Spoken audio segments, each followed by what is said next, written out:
see 7 aastat ja 8 kuud nagu tänaseks päevaks minu 7,8 nagu 7,8 jah, nagu on kujunenud, et see on nagu suhteliselt pikk aeg, et tavaliselt 7 aastat ongi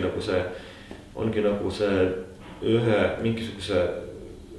konkreetse eluetapi pikkus, peale mida inimene peaks üleüldse hakkama midagi muud tegema, eks ole. Nüüd ja selline mõte mul endal tekkiski eelmise aasta suvel ja seetõttu ma hakkasin tegelikult ise otsima, kes võiks siin minu järeltulija ja olla, eks ole. Mul on nagu tunne, et justkui kellelgi töö võit oleks see, et nüüd mina enam nagu siin selle nagu ei juhata seda kultuurivara, et mis on siis milline mulje mulle võiks nagu aega jääda, eks ole. Praegu ma saan aru, et siin on olnud nagu sellised dispuute, et püütud nagu üles panna, et see kultuurikeskus on nagu tühi ja midagi ei toimu ja aga nüüd, kus nagu ma juba ennem seal mainisin piltide juures, et nüüd, kus on nagu uued tulijad, et siis, kus nüüd hakkab tohutult toimuma, kus hakkab rahvast Kuressaare valguma ja et seda saaks nagu 7 aasta pärast küsida, mitte 7 nädala pärast, eks. Ja siis, kui selleks tegelikuks tegemiseks läheb, siis järsku hakkab see sama linn või see sama ütleme omavalitsus või koht nagu, kus seda tehakse,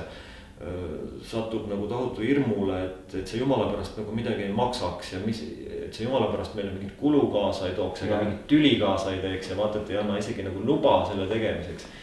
Ma olen sellega kokku puutunud hästi palju aastaid. Tahaks nagu teha neid asju just nagu nendega koos, kes nagu seda taipavad, kes ise usuvad ja kes nagu panustavad ka omalt poolt, et teeme seda nagu üheskoos, et siis me saamegi, meelitamegi need inimesed ja turistid siia, kellele me saame siis nii-öelda teenuste toodet müüa ja nii edasi, eks ole,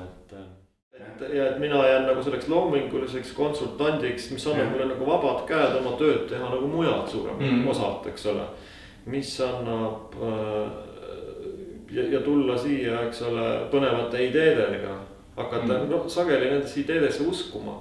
et vaat kui olla ümbritsetud sellisest keskkonnast, kus keegi millessegi ei usu, et seda ju ei saa, selleks ei ole ju raha ja vaevalt see toimib ja niimoodi. Et selline jutt käib enamus riigi kuidagi asutustes, ma olen tähele pannud. Mitte Saaremaal, kogu Eestis, väljaspool Eestit, eks see on kindlate raamidega kinni. Nüüd ega sündmuse korraldamine, mis ületab sündmuse künnise, peab sisaldama just täpselt vastupidiseid punkte. See saab olema ennekuulmatu, seda peab tulema vaatama, seda peab tulema kuulama, see on ainult ühekordne, nii nagu see videomapping näiteks. Sa pead nagu suutma inimesi panema uskuma, et nüüd see saab olema üks erakordne sündmus. Mulle paljud inimesed on selle üle nagu ilkunud või kuidagi naeruvääristanud. Aga mina ütleks, et mulle meeldis presidendi kõnest see lihtne lause, et inimesed pange tähele see tee, mis meid tõi siiani, ei pruugi meid enam edasi viia.